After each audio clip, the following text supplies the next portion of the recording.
Hello everyone, in this episode of ExcaliburCCGTV, we're taking a look at the top comics for October 2nd, 2013. Keep it rolling. Thanks for pressing play. This crazy guy right here is Randy, and I am Chris. I got a haircut. This week... It looks much better. It does look... Oh God, I feel so much lighter too. We've got a ton of stuff coming out this week, guys. Thanks for pressing play.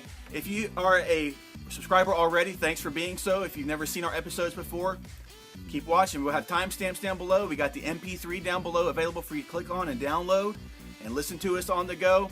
Please like, share, and subscribe whenever you get the chance. We got a lot of stuff to cover this week. We don't have to cover so much stuff as compared to previous weeks, but there's still a lot of stuff coming out. That's right. We don't. We no longer have the multiple Justice League, Batman, and whatnot books. Those of you who have been missing Nightwing and Animal Man, different books like that that haven't come out, they're coming back out. Not necessarily this week, but they're coming back out this month. Yes, exactly. Exactly. So we got all the Villains Month stuff behind us, and this week we see the release of Forever Evil #2 hitting the shelves. That's right. I love. Did you see the solicit for this? Did you read it? Yeah. Really, DC. The solicit simply reads that the young heroes, the Teen Titans, are going to step in and save the day. And then, the inexperienced. Exactly. I don't know if they're necessarily inexperienced here, but yeah. Okay, we'll go with that. Yeah, but they give it away. They simply say, no, they don't do it. Well, I think some of the whole point of this is supposed to be these villains that were in these villain months, that some of them are the ones having to take on this crime syndicate. Yeah. So, no, the heroes aren't going to be able to get it done. It's up to the villains. So, we still got Jeff Johns on board. We still got David Finch on board. #2 hits the shelves. Pick it up. This is the DC event that is going on right now. You will not want to miss it. It's fun. We've got on the other side Marvel. We don't have any of the main Infinity books coming out, but we do have a handful of them. Most importantly, first and foremost, we have the second issue of Mighty Avengers coming out. This takes a look at our kind of ragtag group of heroes led by Luke Cage facing off against one of the best names there, Proxima Midnight. Exactly. I love that name. I do too, man. That's awesome. So we've got that one, which will be a great book. And for those of you who complain about Greg Land's art, come on. He draws better than you do. It looks pretty, at least. And Al Ewing, he gave us a really good first issue. I enjoyed the first issue of this one here. Yeah. So I think we're going to get to see a few more heroes stepping in here to help out this issue.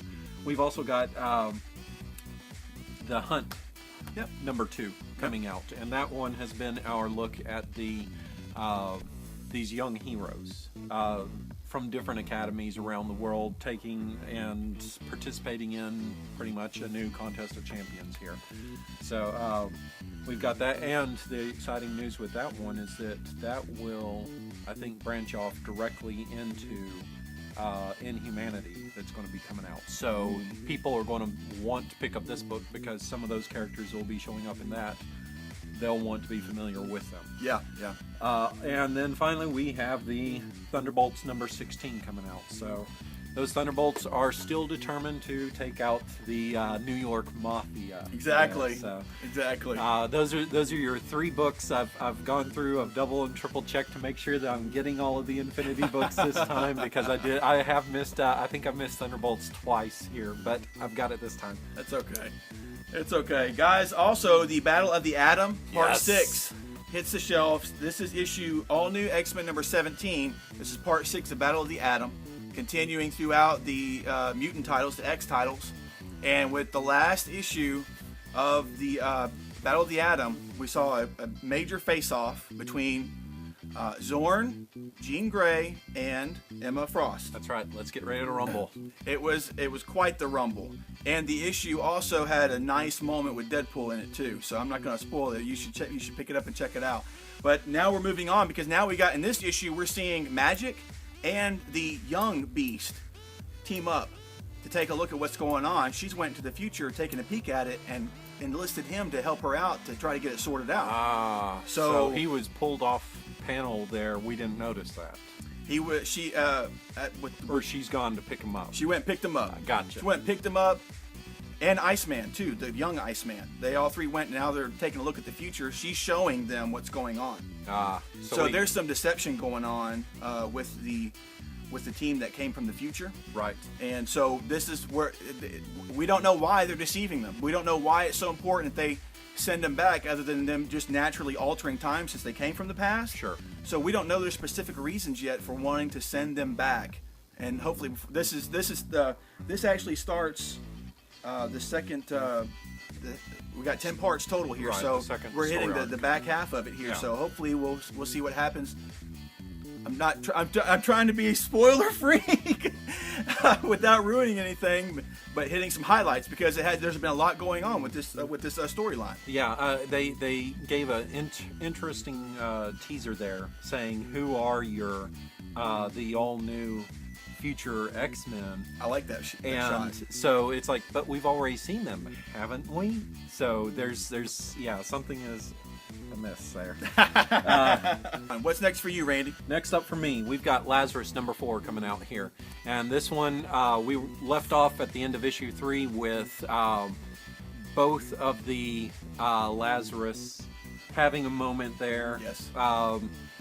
Sharing the fact that they don't necessarily like what they're having to do for their families and everything. They don't like that they're being used. They know they're being used. And then massive chaos strikes. So this we get to see Forever doing what Forever does this issue, and we also get to see these nasty, evil twins Yes. and what their plot is that they've concocted here against their father. So that should be a pretty good read this week. And it's weird because this isn't a real heavy Image week, so no, it's not. This is probably like their premiere book that's coming out right now.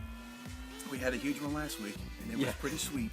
Hey guys, a twofer real quick. We did a video about it, and we've been talking about it. We've had like the new, like a rebirth of Vertigo, and it started with The Wake, and now we're continuing with 2 series that come out this week that we've talked about and told you about. Number 1 is Hinterkind, #1 hitting the shelves from Vertigo Comics. This is a storyline that takes place after the Blight has wiped out most of the human race. Right. And along with that, we see creatures come out of the darkness where they had been hiding for years. Magical, mythical kind of creatures. Yeah, so it's like a post-apocalyptic scenario, it seems, but without zombies. But the whole thing with those creatures is that it's Mother Earth. Right, it's exactly. the Earth that is bringing them out, and that's kind of going after humanity. Exactly. So that one I'm excited. I checked out some preview pages. Did you see any of those? I haven't seen any of those yet. Well, there was a preview page of a cool shot. This girl at the beginning, the main character, is hunting a zebra. Yeah. With a bow and arrow. She gets the kill, and whenever they pan out from where she is, she hunted this zebra like on the 45th floor of a skyscraper. And so she's like, you're thinking, oh, she's in this dense jungle, and she's on a skyscraper, and that's how much in those preview pages it showed how much the world had changed. Yeah. So it was a really interesting preview. This is one you should check out if you're a fan of Vertigo. Different types of stories, sci-fi, fantasy mixed together there. Right. Another one that's hitting the shelves that we talked about before is The Witching Hour, That's #1, right. one shot. It's an anthology. It's a one shot with I think it has 9 different stories by 9 Right. different top creators that I'm sure you've seen their names and seen their art and read their stories and other things. But these are the 2 Vertigo books hitting the shelves this week, and this is a nice relaunch, it seems, into the next wave of Vertigo titles. So both of them you should check out. The Witching Hour, let me say real quickly, that is pretty much supernatural kind of stories there. So we're in October. We've got Halloween coming up. It's fitting for that.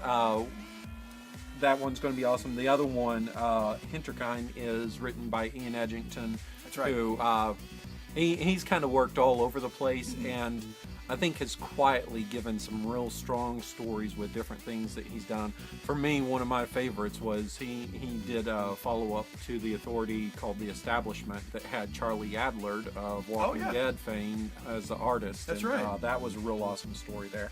Kind of following in that same line of something a little different with some horror mixed in with it. We've got Grindhouse, Doors Open at Midnight, #1 coming out. Cool. This is an 8-part maxi series, I guess. Okay. And there are going to be 4 stories that are 2 issues long. Okay. With it, and the first one is this crazy story. They call them. These are gore operas. They are over the top sex and violence. The first one deals with these alien bee women that are trying to lay their eggs in men. And okay. It's written by Alex DeCampi. Yeah. And she is a phenomenal writer who she gave us some number of years ago, Smoke, which was this amazing miniseries, and then she kind of disappeared and we really didn't see anything from her, and she did her Kickstarter project to do the continuation to Smoke called Ashes. Okay. And so now we're getting this that's coming out from Dark Horse Comics. I'm super excited about this. Cool. Whereas I'm not a fan of horror and gore, I usually can handle it when it's in the comic book form, so I'll be checking this out. Plus, we have covers that are drawn by Francisco Francavilla. So Awesome. That was yeah. I knew that would be a selling point for you. Yes, sir. It really was. Hey guys, another twofer here from Marvel. We've got Marvel is bringing back their Marvel Knights imprint for a couple of short miniseries, and that starts this week. With Marvel Knights Spider-Man. And they focus their focus and intention with it is to use kind of independent creators to tell the stories. And speaking of that, we got Matt Kent is writing this, and we got Marco Rudy. Matt Kent has done several things for DC now.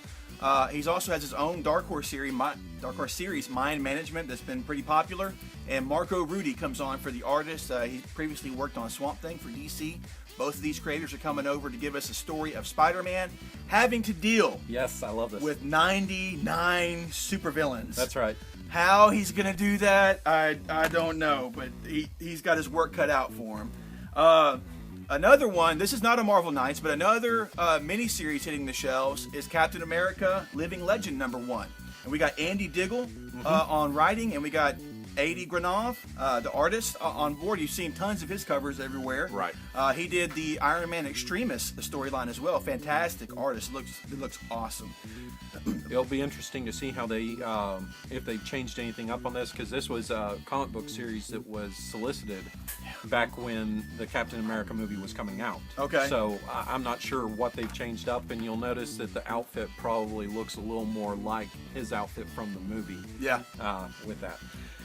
One that I'm super excited for is Jock is going to be writing and drawing a story arc on Savage Wolverine starting with #9 this week. Yes. And this right here, the thing I like about this, they are already comparing this to and saying this might be more along the lines of like an old school Vertigo style story. Okay. And it's a futuristic Wolverine tale where he has crash landed on an alien planet, and he is having to somehow survive, and this healing factor is not really cutting it. He needs something more than just the healing factor to survive with this. So I like that they have taken Wolverine out of the normal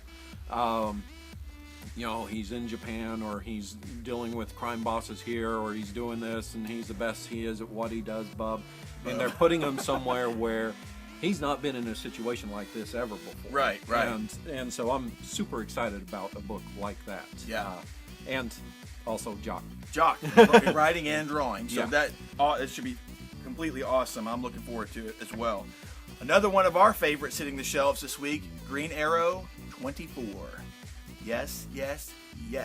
The Count Vertigo Villains Month one-shot was disturbingly great. Yeah, it was great, but it was also disturbing, and I really hope. And it seems that now, like I mentioned before, I was kind of concerned that this particular character, Count Vertigo, would be just 1 or 2 issues and he's gone. But it looks like we're getting a setup for him to be like, I don't know, Green Arrow's Doctor Doom or something. I mean, something long-scale, long-term arch nemesis is what is appearing to be. So we've got a crime lord that has taken power in Green Arrow's home city, and then we still have Count Vertigo on his trail as well. Which is not Star City anymore. That's Seattle. Is it Seattle? It's Seattle, Thanks. his home city, and this is his first time back since everything kind of blew up there for him in Seattle. Yeah. The other cool thing with this is I love the way they have shifted Count Vertigo from a costume supervillain to a much more realistic type villain with this. Yes. It works so well, and his powers are not just some powers he somehow gained and they are within him. They're powers that he has to have a control or a mechanism to be able to use them. Yeah. And so that's worked for me also. Yeah. With that. Grounded him. Yeah. More, just like Green Arrow has been grounded Right. for the most part. So yeah, totally. Yeah, I Totally. like that. Yeah. Speaking of the green characters, Green Lantern number 24 Oh, yeah. is out, and this right here is the beginning of a new crossover throughout the Green Lantern titles Yep. called Lights Out. This is part 1. And this here takes a look at Relic, the new villain that they've created, turning his attention on Oa and all the Lantern Corps, not just the Green Lantern Corps, but all the Corps having to try to work together or do something to stop him. Okay. And if DC lives up to it or not, I don't know. They say that things are never ever going to be the same again. If what that means in comics, I really don't know. We'll see what changes here for characters, if characters die, if things, the whole chessboard is just knocked over or started anew. I don't know what's going to happen, Right. but they're promising big changes for this. And hey, you guys that are big Green Lantern fans, let us know in the comments below. Let us know what you think about what's been going on with Relic and the Green Lantern universe. I've caught bits and pieces of it, and it seemed pretty interesting. The character of Relic himself has been pretty interesting. He looks pretty cool. Yeah. So moving on, guys, we've got Trillium number 3. Speaking right. of Jeff Lemire, That's right. Trillium number 3 hits. The second issue was a great issue. I really enjoyed that issue. We got to see William and Nika. They were actually able to finally communicate. Which with was neat to see how they Exactly. were able to. Exactly. And the main word of communication was Trillium. That Right. was kind of cool. But then we also see at the end of of that issue that Nika returned back to where she came from, and the sentient virus had landed, or it was nearby. And Yeah. now we're going to have to see what she can do to survive with this next issue. I'm enjoying it so far. The story is actually drawing me in even more with this second issue. So this is a series that you should be checking out. Yeah, definitely. Speaking of series you should be checking out, the Star Wars number 2 comes out here. And first issue, solid. And they did a great job with, you could see where George Lucas took pieces of Star Wars that are in the series we're familiar with, and how they were slightly different throughout the rest of the series, or this series, his original draft. Part of me is still a little skeptical as to whether or not this was his actual draft, or if that's kind of what they've said, and we're led to believe. Whatever it is, it's awesome. And Mike Mayhew, he is giving us some of the art of his career in Cool. this. It is stellar. We get all sorts of answers. We get to see where they use the whole contraption for Darth Vader's outfit, which was not originally suited for him. We see how Princess Leia was an actual princess. We get to see the whole scene that has Luke looking out through the binoculars at the sand people and everything, but with different characters in a different type of setting there. Okay. And Star Destroyers that are flying around like TIE fighters and everything instead of these big, massive ships and stuff. So Okay. it's neat just to see how he had the ideas in place, but just tweaked them a little bit to give us the classic Star Wars. That's cool. Very cool. And I think that's already, the first issue's already sold out. The first I printing, if would I'm not not be mistaken. surprised at all. Yeah. huge thing. Yeah. Hey, another series that has only gotten better with every issue is coming from Avatar Press, and that is Uber. Oh man. Uber number 6 hits the shelves this week. Guys, I mean it seriously. As I mentioned before, when the first issue came out, I was like, as Kieran Gillen, I'm going to give him a shot. I'm going to try it out. I was liking what he was doing with Young Avengers at the time, and this is his own creator-owned work at Avatar. Each issue of Uber has just developed and gotten better and better and better. And with the last issue, we saw the British Empire suffered a major defeat with what was the war that was going place against the battleships, which in this series, battleships means an entirely different thing. Right. And in this new issue, we see, is it China? No, the Pacific Theater. Pacific Theater enters the fray. Right. And we've got enhanced soldiers coming from the Japanese. Right. And I up until this point, you had no idea anything was even going on over there. Sure. So yes. For those of you who have dropped this book or didn't give this book a chance, issue 5 Yes. is the key. That it is the important issue that they take these concepts and they kind of put them together, and then they destroy everything. Yes. And you feel yourself losing hope Exactly. after that issue. Yeah. It was such a turning point for this series, and this is a series that Kieran Gillen has said that he has 30 to 60 some odd issues there planned for it. Cool. So it's got a long ways to go before it's finished, but the dismal outlook for the Allies Exactly. is, it'll be interesting to see how things can change if they do change. Exactly. And hey guys, on top of that, be on the lookout for Kieran Gillen's other creator-owned series coming out soon, 3, which is about 3 slaves during the time of Sparta. That's right. So it's it seems like another historical type series like this, and I'm even looking forward to it now even more because of Uber. We've got hit number 2 coming out. Oh yeah. And that right there is a 4-issue miniseries from Boom Studios. This is a book that is a typical noir story here. It's not something we necessarily haven't seen before, but the thing that makes this book stand out and makes this book worth picking up is Vanessa Del Rey's art. And it has a way of taking this fairly standard story and just bringing it up to the next level there. Cool. I really liked her art, and it was what made me want to read the second issue with this book. It is hard-boiled crime in the truest sense. There is violence. You have the sexy dame. You have the hard-nosed cop, all sorts of things, but just seeing the one picture of the trafficking where they have the girls' stomachs split open holding the marijuana or heroin or whatever it is inside was intense to see. But it just so happens that Vanessa Del Rey is currently located here in Shreveport, so I'm glad to say that this awesome art is coming from an artist that is here locally. Exactly. And we still have issues of number 1 on the shelf that you can pick up to go with issue 2 that's coming out this week. And that's important that you brought that up because issue number 1 has sold out. Yes, it has. And it will be getting a second printing, and we have first printings here. That's right. If you want to pick it up. So definitely check it out. And congratulations to Vanessa Del Rey for its success with Boom Studios.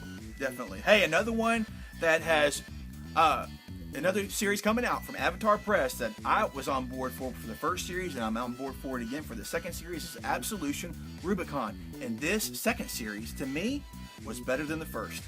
We've got a lot going on here with John Dusk, the main character, but this next issue, and the last issue, John Dusk is recovering because he got it handed to him from this villain called the Polymath, who is this villain that adapts to everything. He's like almost indestructible and invulnerable because whatever you throw at him, he adapts to it. Kind of like, whatever. Other sci-fi tropes that you've seen with similar things. But this in last issue, he had to recover. He found a neighborhood that wanted protection and needed protection, and he made it his home and said, hey, you come in here, you're going to be judged with poorly. You're going to be dealt with. And he kind of did that as a way to set up to bring the polymath to him. This next issue, we're going to see a showdown between John Dusk and the polymath. And I don't know, I have no idea how or if John Dusk is going to be able to defeat this guy. Because he's like, I don't know, man. It's just everything. So far, they have thrown everything at him, and it slows him down for a bit. But then he evolves past it and keeps on coming. So this has been a great mini-series. We got this issue and one more to go. Pick it up and trade. You should check it out. This is another great series coming out from Avatar, and I've really been impressed with the artwork. I don't remember the guy's name offhand, but it's real clean, and sometimes clean artwork makes things look even more gory. Right. So, because there's some violence in here. I mean, there's like some heads getting punched Avatar, through. So. Yeah, it's Avatar. So, but this, to me, this second series has been better than the first. Check it out. Cool. We have, at long last, Hunger number 3 coming out. And this right here has been a look at the, formation of 2 Galacti, I don't know what the term is, but it is Galactus taking on and possibly putting an end to the Ultimate Universe here. And this is one that will lead directly into, over the next couple of months, the Cataclysm books that will be coming out here from Marvel. And the important thing to make note of here is that we had a period of time, I'm not sure what the deal was that caused it, but a period of time where between issue 2 and issue 3 coming out, and issue 3 and issue 4, bam, going to come out almost back to back. Exactly. So beware that, people, and pick both of them up. It's going to be important. Yeah. Beginning of the end here, huh? Yeah. A lot of stuff going on with the Ultimate Universe, and this is one of the lead-in series to tie in with that. So definitely check that out. I've only got one more. What about you? Just 1 or 2 more. Go ahead, bro. We have Fantomex MAX number 1 coming out here. That's a tongue twister to say. And this is an uncensored version of everyone's favorite mutant international super thief, James Bond on heroin, steroids. I don't know how to exactly mention, exactly what he is, but it's going to be some. If I think the guy who's writing it is Andrew Hope. I'm not familiar with the writer, but if he can capture what Grant Morrison did with this character, and even what Rick Remender did in Uncanny X-Force with him, then we are sure to have a hit with Fantomex MAX number 1. What else for you? Last one for me is Earth 2 number 16 comes out. Oh yeah? Big reason why I'm mentioning this. This is James Robinson's finale. Okay. Here, this is his last book on the series. The war is over here between Steppenwolf and these. I don't even know what they call them, Marvels or heroes, whatever their term is, and it looks like Steppenwolf is won here. So, what does that mean for this world? Does the Flash and Green Lantern and the World Corps, do they all possibly have an ace up their sleeve that we don't know about? We'll see, but hopefully this kind of ties up and finishes the main storyline of James Robinson's story from issue 1 that we can then branch off into new and other things when Tom Taylor comes aboard. Cool. So, looking forward to that one. Very cool. For me, man. I agree.